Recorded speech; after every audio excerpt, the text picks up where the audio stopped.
You are listening to the Down the Wormhole podcast, exploring the strange and fascinating relationship between science and religion. Our guest today is the best-selling author of 14 books and plays, international speaker and host of the Robcast. He lives in Ojai, California, where he hosts 2-day small group gatherings which you can and should sign up for right now, link in the description. It is my pleasure and honor to welcome Rob Bell to this podcast. Hey, Rob. Hello, fellas. Hey, Rob. Thanks for having me on. Oh, thanks for spending your morning with us. Yeah. So I have in my hand this very strange and wonderful novel called Where'd You Park Your Spaceship?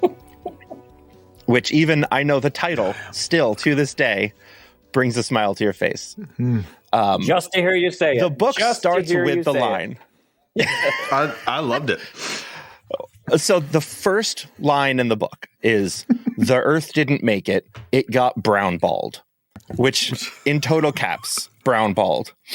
Then we meet characters named Heen Gruber's, Moogie Fallers, and Sir Pong.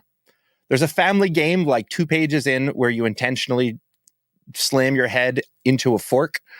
And then without any explanation, we have a sentence that says, "We took her to the thrival in our circle that night." So from like the very beginning of this book, I got the feeling that this wasn't going to be a book about a carefully crafted universe or a book about like a message being hammered on over and over again. This was not a carefully crafted universe. This was a novel just stuffed to the brim with delight. Like your absolute delight in your characters, in their alien world. It just comes through so clearly. Can you maybe just tell us a little bit about your relationship to the story and to the people who live in here? Oh, God. What a wonderful setup / question. Yeah. And honestly, all I had was delight. I don't have training as a writer. I don't have a background. I haven't really read science fiction. I guess Hitchhiker's Guide to the Galaxy. I don't, other than that, I like all there was. And my work for roughly 30 years has been explaining. That's what like a spiritual teacher does, which is a very particular engagement of the mind. And I had some sense that something was ending, something I'd been doing. It was like an achy, angsty, like a death feeling, like a cellular death. Like you've been doing a thing and it's coming to an end. Don't numb the pain, just let it die. And this story came roaring in. And the only way it worked was what happens next. Like a very innocent, tender, who appears, what are they wearing, what's their name, and that explaining energy. Well, obviously, if you watch a movie and it's clear what the point of the movie is, you're like, ugh. We say heavy-handed, on the nose. Do you know what I mean? We're out. So it was like taking all of these muscles that I've built up over the years. Like a number of my earlier books were like Love Wins is a thesis. It's an argument. It's a like point A, point B, point C. This relates to this. Here's what I just told you. Here's another example of what I just told you. And the delight that you're describing, this was like all of that was like a kill switch. If any of that earlier musculature was engaged, then immediately it's like crimping a garden hose. No water could come through. It only worked with like, or like the scene where Nunez gives her bread as magic speech in the ravine. I was in the ravine for like 3 or 4 days, kind of knowing she was going to do something spectacular and Heen was going to be like, oh my God, what did I just witness? But also not knowing how. So it was like this surreal, almost like a fugue or a trance, like I am creating this and I don't know what's going to happen next. Yeah, it's like in that scene, you do something that you do a lot in this book, which is like you present a situation like, oh, so-and-so has to pick so-and-so to do this demonstration. Who are they going to pick? And then they pick the person and you're just like, of course they picked them. Pixie Flugers. Because this, that, and the other. But you don't explain the intricate backstory behind why everything happens. You're just like, well, of course it happened that way. And after that happened like 3 times, I was on board and I was like, well, yeah, of course that happened that way. I don't need a big explanation. There's something happening right now. Let's see this thing that's happening right now. Acknowledge the complexity around it and just like, look at it. Oh, and that scene when Nunez then has the guy that she picks somebody, and he picks, who does he pick? He picks Kixie Flugers. Oh my God, Pixie, and it's like scandal. The whole school erupts, and then Heen is like, well, "This is obviously a big deal." And then Lines says to Heen, "Oh my God, Kixie Flugers used to be with Doom, but then she was dating so and so." And he gives like classic Universal high school drama, and you're on another planet that you've just made up sometime in the future, and yet, God, Dune picks Kixie Flugers, and Kixie Flugers looks like a Kixie Flugers would look. Like it's just the absurdity Clearly, of it. Right. Oh God, it's just so enjoyable.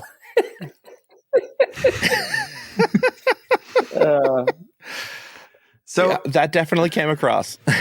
one thing I want to just say, Zach will tell you, I'm definitely the co-host on the show that just goes off on tangents, but you always say there are no tangents. Yeah, right. And I actually have that as like a banner on my computer because I love that phrase. But so I been working on this huge grant proposal, doing all these different things. And so I had a hard time sitting down to read it. And then and we knew this was coming up. And then Zach said, well, good news for you. And then I got your email that the audio version just got released. And I paid for the Kindle version of the book.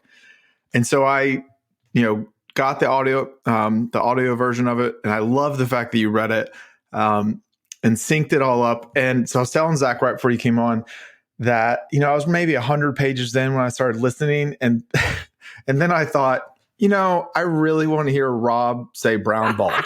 So I went all the way back to the beginning and restarted the whole book just so I could experience that.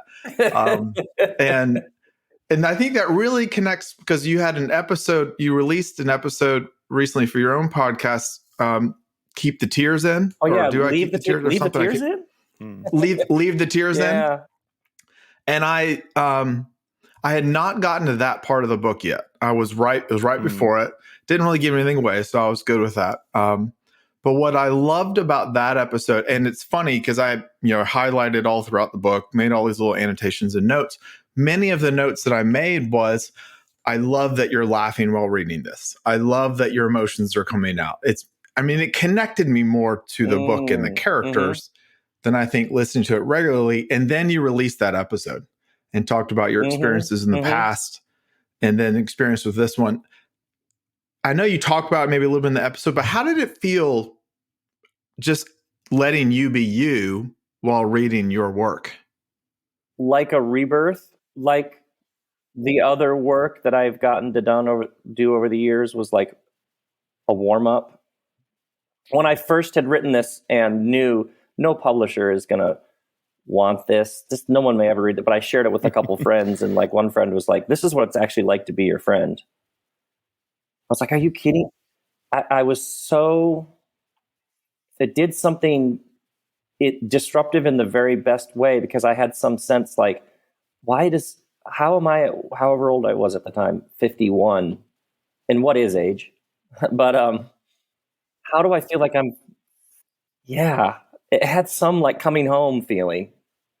The pub like classic New York publishing there, which was very good to me, and yet some sense like right away with the book, I was like, if I take this in to a publisher, they're going to be like, yeah, this isn't a Rob Bell book. I remember thinking, but I'm Rob Bell. So I distinctly remember thinking, oh my God, if you'll have to just do this on your own, and it'll probably cost. And so it became like a rearranging my life. Like, hence I'm like in the corner of a garage, like starting over. Like, right. And then, oh yeah, I'll have to just make the audiobook myself. But each step of like, this could really not work. No one may care. Became oddly like a blinking green light. Like, are you okay following what feels like an even deeper level of self even if it means you like are some guy who lost the plot and he's in a garage in Ojai talking about spaceships. But then I would share it with friends. Literally, there are friends who are like, I just read the draft of this thing you sent me. It gave me a couple days to recover because it affected me so deeply. It's the most personal thing you've ever done. And I'd be like, what? So it's just like the Tao Te Ching, unknowing, knowing and unknowing. Yeah. It had a very Zen, like, Rob Bell, you know nothing about how everything works. And especially the work for years was like right down the middle. This is what I'm saying. This is what I just said. This is an example of it. And this is every single interaction about this story is like people like, yeah, my mom died 3 years ago. I'm trying to, like, the most personal. It was like instantly we were connecting on some other level. Do you know what I mean? Which was like, obviously people know about this with fiction and literature for thousands of years, but for me, you're right. Some discovery of some self, like some more, I don't know how you even say it, because we're all just sort of step by step by step. Well, and I loved the fact, as I said, I was already connecting with the story and the characters, but then hearing you read it. So one of the reasons why I love listening to your podcast is because I feel like you always start off with hello friends, and then when you name the title, you usually laugh, and you always talk about the importance of laughing, and so I feel like it's a connection, that you're developing, because you're being who I assume is you. You're being very personable. I've sat in on several of your classes throughout the pandemic that you did online. I got the same feeling, and then when reading this, it it was like a very long or multiple podcast episodes. Yeah. And you just sounded like you were really enjoying yourself. Really enjoying myself. And even when I started thinking, because I would come in at the end of the day when I was writing and say to Kristen, like, this is what Dill Tudd did today. She'd be like, and she would just say, my God, you just love to talk about your characters. And honestly, other books was like, the book goes out, you do some interviews, quote unquote promotion, and then on to the next thing. There's like a window of time where you're out, whatever, touring. And this was like, oh, wait, if I actually released this, I would talk about this for the rest of my life. It was like So very personal. Like, oh no, I would be doing this. This is like the most enjoyable thing I could think of. Talking to you guys is like, oh my God, we're going to have another discussion about You Park Your Spaceship. I'm so excited. So it's jumbled. Even if you think about like free market economics, if you make something, then you got to go out and hustle. It like just obliterated even that stuff. Or recording the audiobook, like didn't be, another platform, it became like, oh my God, that would be so fun to like read it and like turn the pages like I'm just reading it to you. Because when I am writing a book, in this book, I would call friends and read them scenes without them having any context for the story. I'd give them like 10 seconds of context and then just read them the first time that Dill Tudd walks up and talks to Heen. Because I knew if this scene... Which I thought was great, by the way. But like, I remember multiple scenes where I would have them... I would read it to somebody. I'd call a friend and just be like, hey, can I read you this scene? And almost like if the scene works with absolutely no context, and I was like, oh, we're on to something. It's good. But very personal. So if you feel that in the audiobook, that delights me because that's actually what it's felt like. Well, and if I can, I know, Zach, you wanted to say something, but I told Zach this too, over the last couple of weeks. So I had to, I was doing a lot of pickup. My son goes to a school that's a Mandarin language immersion program. And so we have to take him to a hub stop and pick him up from there. And so I was constantly listening to it in the car. And he's 13. I have 13-year-old boy-girl twins. And so he would get in, I'd take him to the bus in the morning and he would listen to it with me. And then I would listen to it some throughout the day. And then when I'd pick him up, missed some of that. He's missed it. And then all of a sudden, he's like, okay, so wait, Dad, what's going on now? But I had to keep moving forward to get it done. And so finally I just said, it's like, okay, buddy, I need to give you the book. You need to listen to it and read it, and hopefully he will. But he was really getting into it. And every time you would laugh or something like that, I'm like, did you hear him laugh? That's great, isn't it? And you're like, your son's like, can you just rewind to when I got out of the car for school? Yeah. And you're like, no. I mean, I'm preparing to talk to him. I love you, but not that much. Yeah. Like, I gotta know what happens next. I already know that part. Yeah. Right. So it was neat. I mean, I love that he connected with it as well. I thought it was really neat.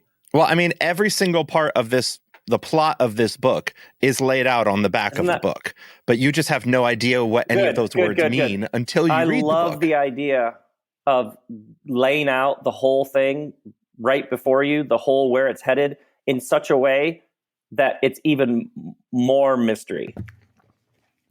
Yeah. Right? Like, I read the back, and then Nunez shows up, and he learns that she's a sign 7 sent to Furtus to do a graining.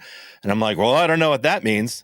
But 3/4 of the way through the book, I was like, oh, yeah, that was on the back of the book. So, like, there's a word. I get it now. There's a word salad thing you can do that is, oh, you want a description on the back of the book? It's almost like a spoof of a description on the back of the book. Okay, I'll give you a detailed description of what happens in this book. Almost like a wink to the publishing world. It's like, you got to give them a full, like the Instagram video, you got to hook them in the first 3 seconds. It's like all these conventional wisdom rules.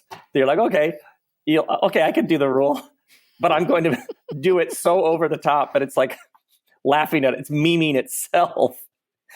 It's so I mean, you say you've read Douglas Adams, and that comes through so much.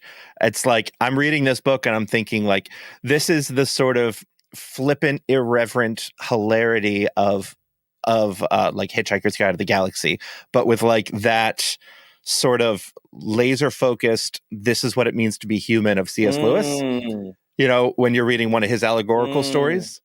And you're like, oh, yeah, I am a demon. You're right. Not really. But, I also say those things. Wow. That definitely came through. Wow. Can I make an observation? And then you can tell me if I'm totally off, because you said a little bit before that, like, people would tell you this is the most Rob Bell we've ever read. This is just coming through so naturally. This feels like a new thing. But when I look at the books you've put out, at least, there seems to be a kind of trajectory to it, where, like, your pastoral works are these short books that wrestle with a topic creatively and with fun images that are easy to preach, but they very much feel like sermon series. And then that goes on until you wrote What is the Bible, which feels like you're letting us in on the mechanics of how you read the Bible. And all of the things that grounded your previous works, now you've given us the tools to do that too. And then you wrote Everything is Spiritual, which is that, but for the soul. Wow. It's like, here is the kind of the magnum opus of what it means to be all the work I've done. So I feel like if you read What is the Bible and Everything is Spiritual, it's almost like an accidental discipleship, where now you can now read the world the way Rob Bell reads the world. You don't need me to write these little pastoral books anymore. Now I'm free to go on and explore this other, more fictional world. I don't want to call it allegorical, because I know it's not. This isn't that's a Pilgrim's Progress or anything. But it almost felt like you were freeing yourself by giving us the tools to do the things that Rob Bell did in the world for so long. Well, it's so interesting that you say that, because like I was born and raised in this particular Christian tradition that was called itself evangelical, which meant Protestant, which Protestant is like, how do we change the world? A guy nailed a bunch of theses to a door in Germany. Like, how do you deal with the pain of the world? Think and stuff. And at some level, it's like a disembodied propositions. Get them right in your head. Get the furniture arranged right in your head, and then you're good. And at some level, I can see a long, slow learning to be in my body.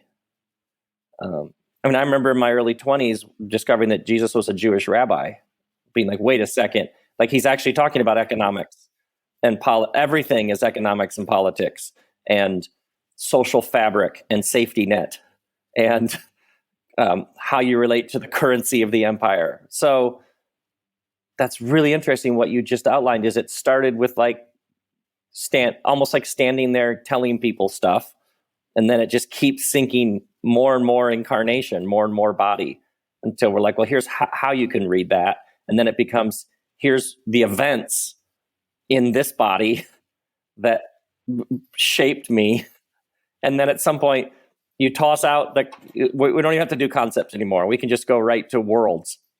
I just picture it just sinking more and more and more and more into body until there's no propositions left, because it's just written like written on the heart, essentially. Yeah, that's what's so great about science fiction, and this is like science fiction-ish, just in that it takes place on another planet. One interviewer on a science fiction podcast was like, other than planets and spaceship, other planets and spaceship, what makes this science fiction? And I was like, I didn't say that. Don't ask me. That's what Kurt Vonnegut said that. He said, I'm a science fiction writer because somebody told me I was. I'm like, I'm not making claims here. But that's the beauty. That's the best of science fiction is we take what it means to be human and we play it out on a stage that's so outrageous that it's not going to too closely allegorize, but we can work out in them what's happening here with us. Like Game of Thrones. I don't know where Westeros is, but I know greed. Oh yeah. I know that feeling. So in this universe of yours, the Earth gets brown balled in the first sentence, which means we basically destroyed the topsoil and nothing can grow. Our atmosphere is polluted. There's nothing living left on it. Everything is brown now. And we had to leave. Humanity had to go out into the stars and colonize other planets with hopefully a bit more intentionality. So imagining that universe, what do you think those people who left Earth, those people who were religious, how do you think that sort of thing would affect their view of God, the divine? How do we bring God with us to the stars? Right. Because you're going to have some understanding that can handle that, which in some ways has been all along. Yeah. Apocalypse is often looming. You think about how many texts apocalypse is looming. I mean, think about how many saviors. The only way I can make you think I'm a savior is if I can show you a politically, religiously, otherwise, I have to be able to show you an apocalypse to show you your need for someone to save you from it. And even the crashing of the stock market, I'll protect you because it's coming. That's like a thing. Y2K, think of how many of these. I have the answer to help you escape the coming wrath. So perhaps sometimes those arise in order to destroy whatever conception is so limited that it's actually dependent on avoiding that thing. Whatever it is, if it's ultimate reality, all of it has to exist within, it has to be able to handle even that. Yeah. Like if a story, if you're animating myth, aka your religion, that which holds you together, can't absorb the Earth not making it, then you need to get a new one. I imagine people in that universe did. Well, imagine. Well, I mean, we have very straightforward examples of this. Like Galileo's like, we're not actually the center. There's something called the sun, which is the center. And you have a whole hierarchical worldview, which keeps lots of different people above other people. And you have that system going, no. And he's like, well, actually, we just have this thing called a telescope. We figured out how to make glass out of sand. We put two of them in a metal tube. You can see. We have very real examples of this in not so recent history when new information or new events shatter whatever the story is that's holding people together, and it either doubles down. Oh, here's one. America's the greatest nation on the face of the earth.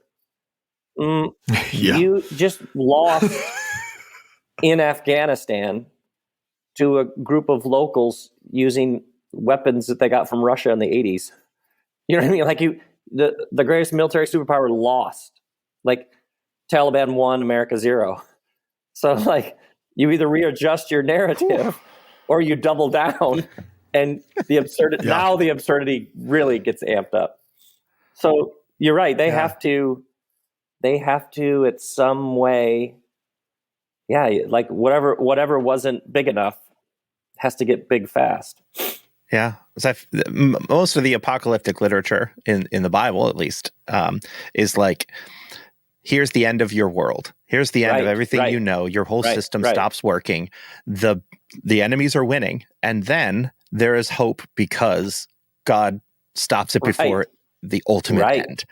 So I imagine in this world that's dying, there's all these people with this like religious faith that's built on that sort of thing. That's like, God would never let the earth die. That's the end. That's the stop of the suffering. The earth is it. And then as the earth continues to die, they have to reevaluate. Oh goodness, what is the end then? What is the next thing? What is the next thing that's more expansive? And that's higher. And when I learned that the earth brown-balled, and I like that sentence, when I learned that the earth brown-balled, because I had to explain how to get a guy on Furnace asking a guy, we had to what was so interesting to me is, take the worst fear in the air right now and just have it happen. Just have that be the starting point. It's like in a marriage. Think about a marriage. A couple has an argument that just keeps coming up. Try the three of us to imagine that. There's some issue that keeps coming up. And all of a sudden, one day in the midst of an argument, one of the partners says to the other, well, if we're going to stay together, we're going to need to get to the root of this. But they've never, ever remotely discussed or considered not staying together. But the one of them said it. And there's like a holy terror of like, wait, did you just say that? But you, the observer, if you were observing the argument, would be like, that was like one of the best things they could have said. Because they're going to probably get. Right. So it's like speak the unspeakable. And notice how the nervous system weirdly relaxes. There's an openness. Even like a democracy is an experiment. Well, some experiments fail. Like just take all the terror of January 6th, take all the terror of election meddling, just take it all and go, it was an experiment. Some experiments fail. And weirdly enough, an affection arises, maybe even imagination, which I think, and the thing that really is interesting to me in what you were just saying, Zach, is Jesus isn't like, let's do everything we can to keep the temple together. He's like, this whole idea that the divine dwells in a building. Yeah, fine.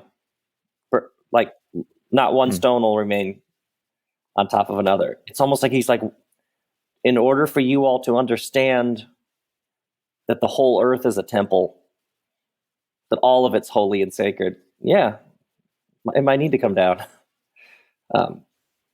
He doesn't seem to be shy away from, if that's what it'll take, fine. Yeah.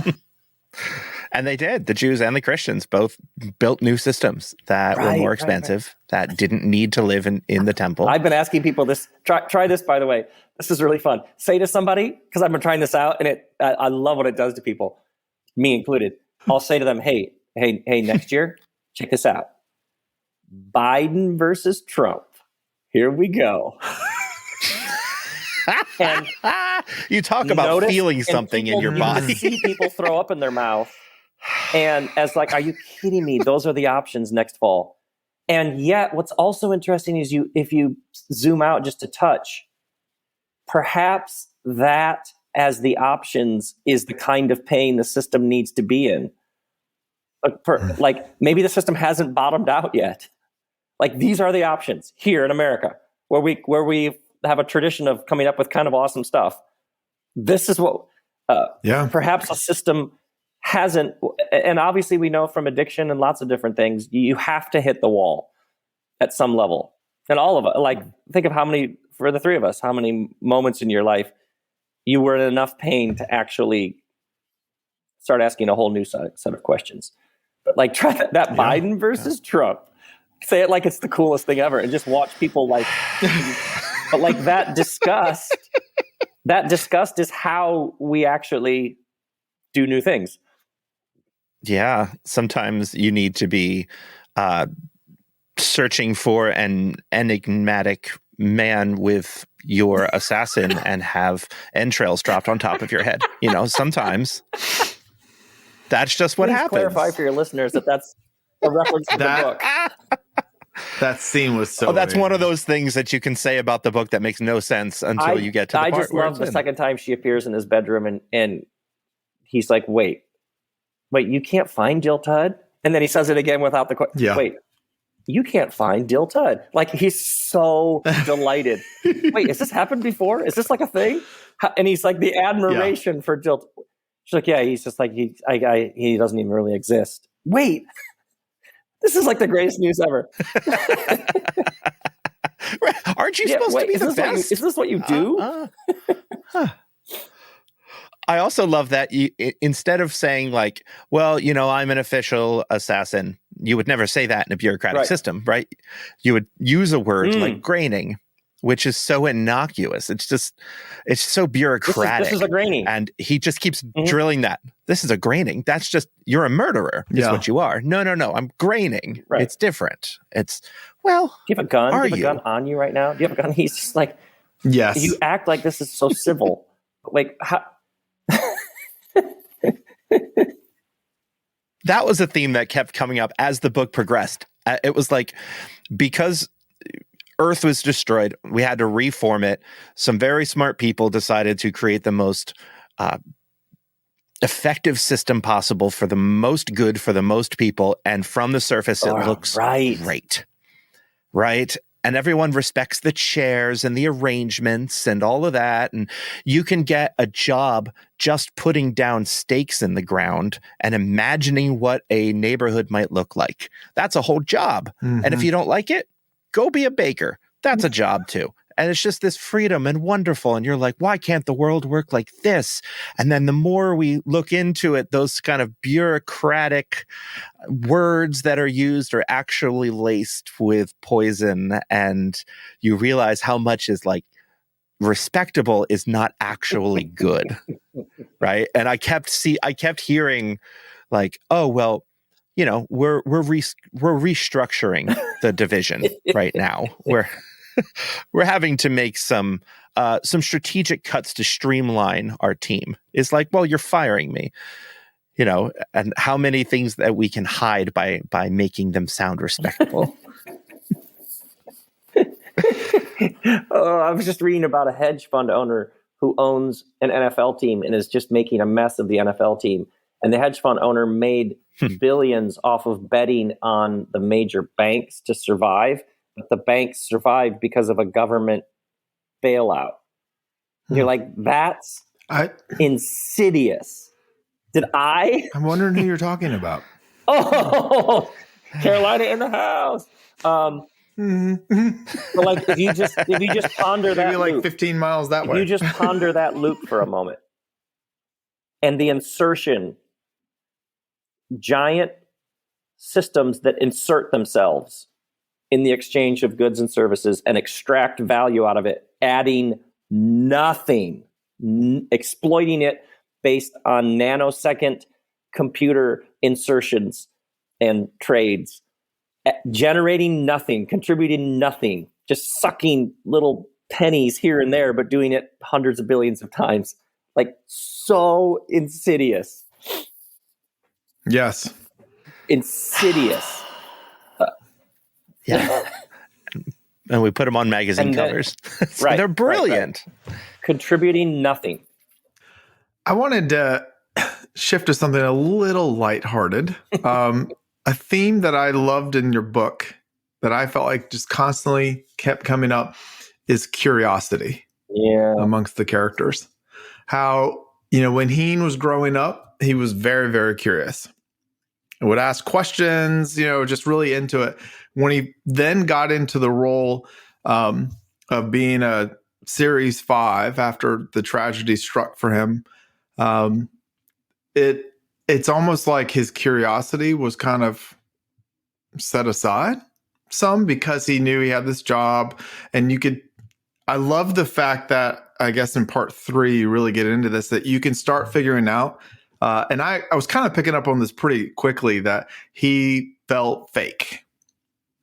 until he got like it. And then you can see the times, especially when he would get irritated with Dill Tud. I love that. And I would put notes in here saying,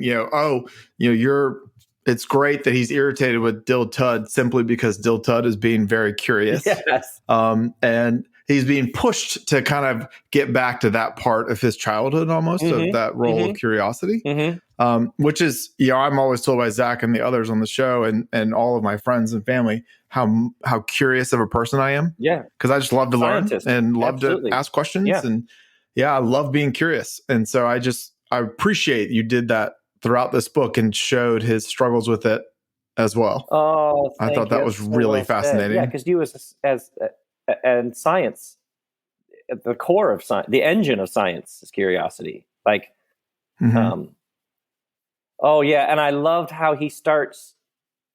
He like they're discussing things in the bakery, and he'll like ask a question, then be like, "I don't participate in these conversations. I'm the guy." He keeps, or like when there's a moment when Borns is like, "Ziga May, has Philippe died?" And Heen is like, "Yeah, no, I just saw him the other day. He's fine." And he's like, "Wait," as he's like beginning. Yeah. And then Nunez shows up, and he's like, "You're so fake. You just like connect with everybody, but they don't know you're assassin." And she's like, "Wait a second, I'm pretending." Yes. You think that you and I don't get a paycheck from the same man? Like, she comes to just show him his own shadow. Like, what are you and these furnace people now buddies or something? No, the two of us have a thing we're doing here. And he's like, gradually he can't do the job and he can't pretend. And it's like, I love it when she starts telling him, "You're in so deep, you don't even see it." Even see it. You. Oh my God, you're gonna like. And it's like somehow like his curiosity is like he's feeling. And also when he first met Dill Tud, I was like, oh my God, how fascinating is this? He's beginning to realize that he's been numb for decades, most of his adult life. But then when he actually begins to feel, the first feelings coming out, he's thawing, but the first feelings aren't a warm embrace of the unitive nature of all reality. It's just supernatural irritation. Like this guy who pretends like we somehow have some long-standing relationship, and he has these staccato bursts of conversation, and he's wearing these one-colored outfit. Like if you decide not to numb yourself and all these numbing devices we have at our disposal, and actually pay attention and be present to what's coming up from within you, it's probably a number of unpleasant things, or like ungrieved grief even. And you really want to feel, okay, you want to feel alive. Okay, here's a couple of things that are a part of feeling alive: doubt, anger, rage. Yeah. It's all part of it. And I just, and again, with Dill Tud, he played such an important role of reminding Heen who he is. That's kind of how I took it. Like reminding Heen of his own humanity, of who he used to be before he did this. Right. And yet Heen at first is like, is this guy onto me? Does he know? He just creates this horrible, especially when he goes, "Where'd you park your spaceship?" And just next thing you know, he's passed out. And then at the end, I thought that was great. And then because the whole thing's building up in some ways to that. And then at the end, when he's like, "Yeah, I ask everybody that. I just," he's like, I like to do that. I just see how people respond. It's always fun. There's got to be somebody who's got one. There has to be somebody. Yeah. That was good. Yeah, I don't think it's too much of a spoiler to say that his job for a good part of this is basically as a spy to the people in charge. Eyes on the ground to notice the things that are happening so that they can be corrected along Very the way. Straightforward. Which seems pretty innocuous, but you can't get committed. You gotta connect, spy, leave, and that's his problem, because he's seeing. He's so good at seeing, but he starts to know, and that's when he gets into trouble. Right, when it goes from his head down to his gut. There's a brilliant scene on page 335 for those who are following along at home, in which he has just baked a loaf of, was it rosemary olive sourdough oil with rosemary bread, which sounded very tasty. which was a special bread for his mother back on another planet that they've never had there. And he bakes it in the bakery, and this guy. Oh, I love it that you in. love this scene. Yeah. Oh my gosh. Because he rushes in and says, I have to have another. And then the narrator, which is Heen, says, he's got a small white dog under his arm. The dog is wearing a sweater. On the front of the sweater, in big letters, it reads, who's taking who for a walk? That's troubling enough. But there's a series of zippers on this man's shirt that run in diagonal lines across his chest and appear to have no purpose. Do you have any more? He sounds desperate. I just stand there staring at the top of his head. He's losing his hair on top, but it just keeps going back and forth in this way, where there's this very clear thing happening in front of him, where this bread that his mother made has touched this man deeply, and the man wants more. And all he can do is see that he's got too many zippers, and his dog is wearing a t-shirt. And he's got hair combing out that's combed over. Yes. Like, how many times have I been that? Like, here I am looking at the facts of the situation, completely missing what's actually happening. And he's telling, or the mustaches, there's like the running theme of like, I can't get over the mustache. He gets like hooked on something, and yeah. Mm-hmm. Mm-hmm. Yeah. Oh, I loved that. I think one of my favorite scenes, until we get to the very end where they find Dill Tud and really get, I mean, I loved how this book ended, but the scene in the school where Nunez was really just hamming it up with the flour and the water. Oh my, I was laughing hysterically hearing you read that part of the book. I mean, it's just, and especially someone who's been in a lot of schools since I prepare future teachers, just, I mean, I could totally imagine that whole scene and watching her ham it up and do all these great things. I mean, it was so well done. I just, I fully admired that part of the book. Oh, that makes me so happy because, and the fact that she's so opaque, obviously there's like, that's the giant Easter egg with her, is you get nothing about her other than this astonishing. So she's the anti-Heen.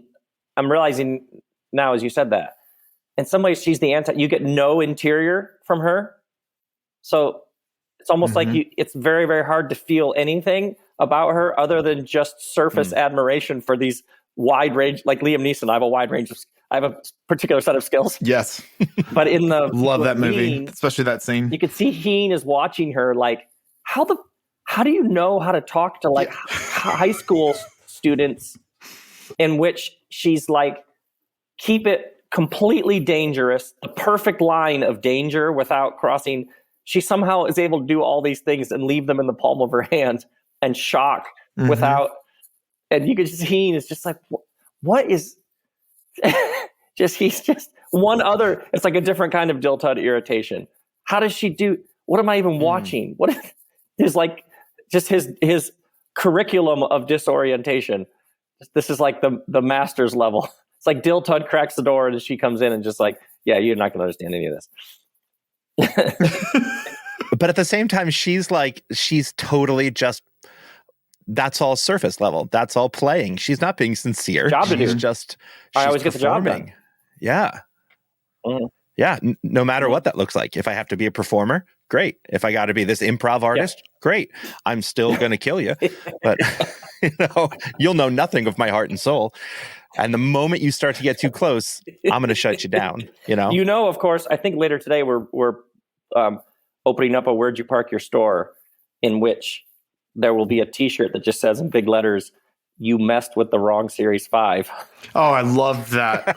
And there's also a T-shirt that says "Heen who grows bears." And there's yes, that was great too. Also, we're about to release. I think sometime in a couple of days we're about to release a coffee mug that just says "Piddle Piddle Piddle" on it. Oh my god! And there's when he stood up at the school and said that, that was amazing. And then there's and then you'll be able to buy the Brown Ball poster. Oh, I need that for your wall. And then we designed. My friend designed one. And then there's also in that, like, you've seen it with New York, but a T-shirt that just has a big heart. It just says "I love Dill Tud."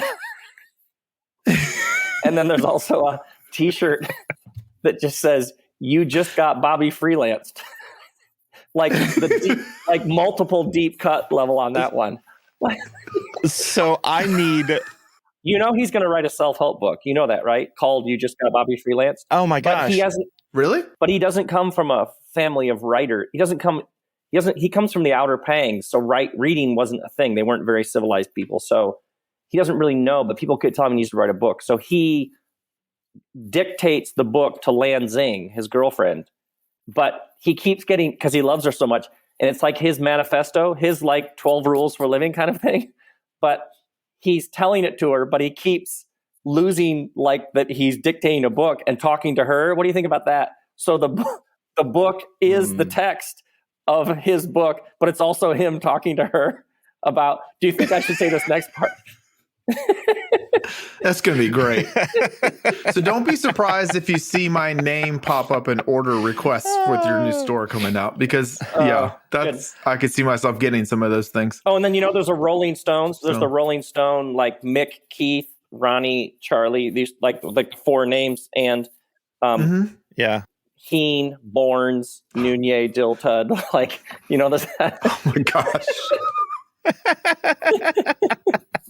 My wife will be like, "What are all these shirts that are arriving?" I'm like, "Oh, just it's okay, honey. It's okay. It's a piddle my friend hoodie. Rob's place." Yeah. Of course. Clearly. Why doesn't everyone have that? Yeah. Of course. Yeah. Right. Yeah. I just love that Bobby Freelance. I was reading all these names that are just totally nonsensical names that came out of your brain, and then suddenly, Bobby Freelance. It's not a freelancer, just Bobby Freelance. And that's the beauty of creating a world is I realized I guess partway through I was like, oh my God, we're going to make up all these names, Robel, aren't we? Yes, every name will be made up. And then all of a sudden he gets on a glide and the guy's name is Wade. And then it goes back to all the names are made up. And then Bobby was like, oh, so there's the pattern and then the breaking of the pattern. But then when you do break the pattern, go full Applebee's, like go full America.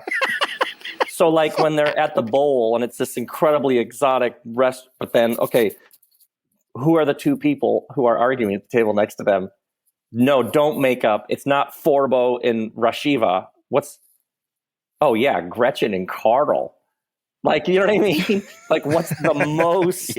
I went to high school with them. So when you go, if you're not going to make it up, then go full irony-free America. You know what I mean? Yeah. And that's what's interesting about, like, I don't have any, like somebody mentioned me, at the end of Act 2, and I was like, there's an Act 2. I don't know any of that. The protagonist, like I guess I know what a protagonist is, but I don't have any of that stuff in my head. So it's just, or like when he brings lines back and falls and breaks his jaw and bites off his tongue, I remember thinking, wait, it's like a Wednesday afternoon or something. Wait, my main character can't speak? Like the narrator can't speak. For how long is this going to, like, not even, literally didn't see it coming.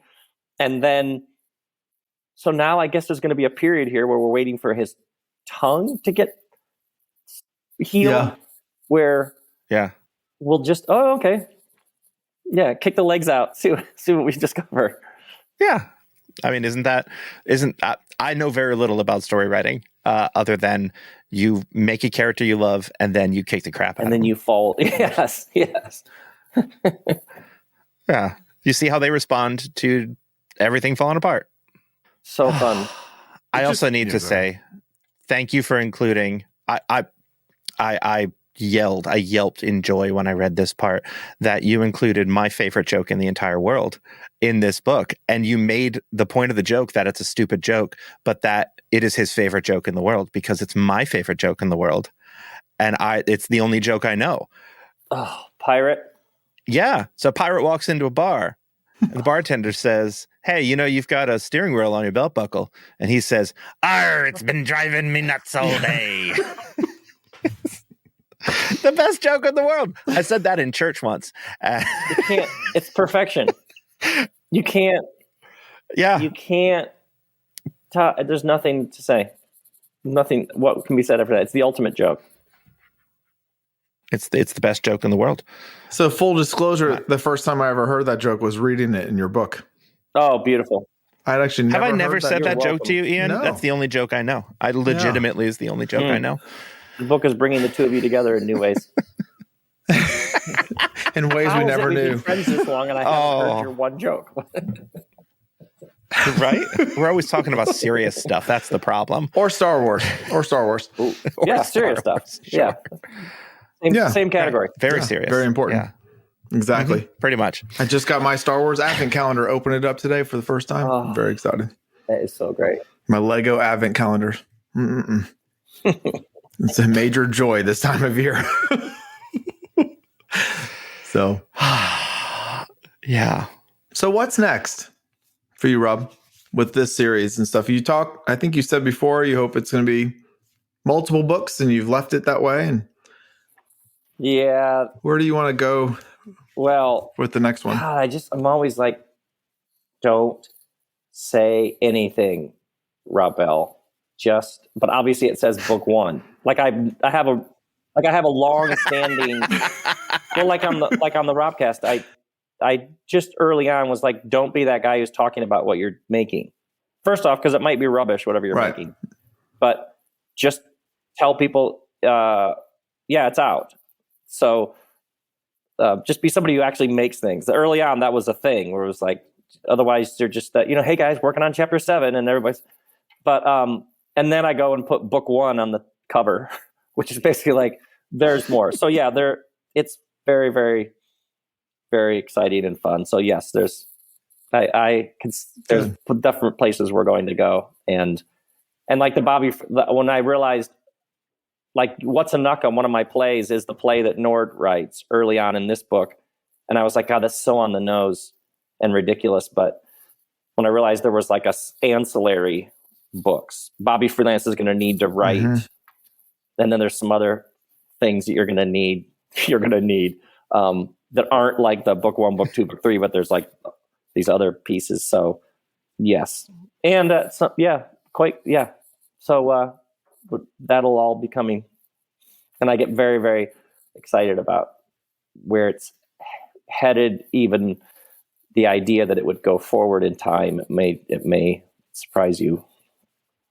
Where I mean, I'm excited about where your first. This isn't your first work of fiction, though. I mean, you've written the 2 plays, and this isn't even your first novel. There was one novel years ago, and it felt, that first novel and the plays felt, I see at the time how it felt like indulgent. Like I had to learn to trust the goodness of life, even as I was going around the world inviting people to trust the goodness of life and making fun of terms like guilty pleasure and giving people permissions, just give yourself a permission slip, follow your heart, all that stuff. This is like Rob Belled me. You know what I mean? It's like all these things that I spouted off about, standing on stages, holding microphones all over the place, came like boomeranged back and punched me in the face with love, and was like, this thing that you've been like almost doing like on the side, almost like kind of because responsibly you have this thing that you do. Just let yourself throw yourself into it and see what happens. So it's been a very see where it goes and just trust it. And then and all the stuff everybody like, God, how do you pay the bills? How do you arrange your life around that? All the questions all of us have just are all the questions that came up all over again. So that's got like we're literally in the corner of the garage figuring out a new life. Which I got to say is very, it's very reassuring for the rest of us that you're doing the same thing, that you are. That stuff doesn't go away. Yeah, letting a lot of things go, living more simply so that you can follow where you're being pulled. Yeah, that's all the like all those wobbles. But how are we gonna? And even you all know the science. Heisenberg's on, like, we don't know what that particles are going to do next. Like the causality of the modern age, like A plus B equals C. We don't get. Yeah. Maybe. Be the uncertainty you want to see in the world. There's also There's also, you throw yourself into it and follow it, and we'll see where it goes. But yes, Ian, in answer to your question, and this has been talking about this has been really interesting energetically, because I knew don't give this book coming out and talking to people about this book, let the conversations, just let all that shape the heart, because of the next books 2 and 3 and 4 and maybe 5, which have lots of shape.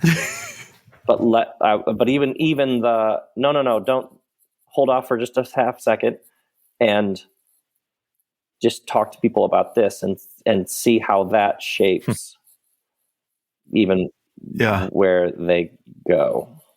Brian Eno has this great line about, he doesn't read fan mail because he says people who admire your work are always voices for conservatism, because they're like, that thing, I love that thing you did. So he's like, I don't want to hear people tell me how much they like the thing I did, because it inherently will put in my head, keep doing that thing you did. But what's so fascinating to me about talking about this book is how many people are like, I can't wait for book 2 because I have absolutely no idea. And that makes me very happy. I have all these conflicting thoughts in my head on where this thing's going to go. Right. So, and how the characters are going to interact. But I'm in. Like, it's so exciting. I think that part, like, you've captured my curiosity. And there's like a giant Easter egg about what happens next. And it's so obvious at the end of the book, but not one person has mentioned it. And not one person has asked for it or thinks that would be interesting. But I have like oh no.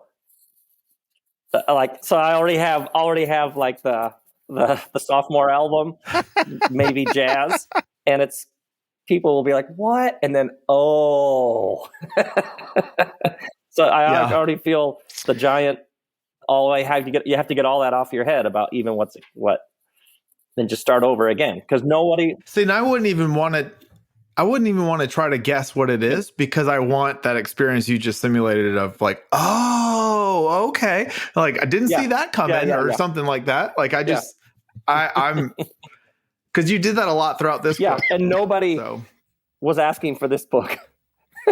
Nobody was like, God, when are you going to grab that thing? So all of it it's just enacting everything I've been spouting out about for years. It's like, okay, let's just do this.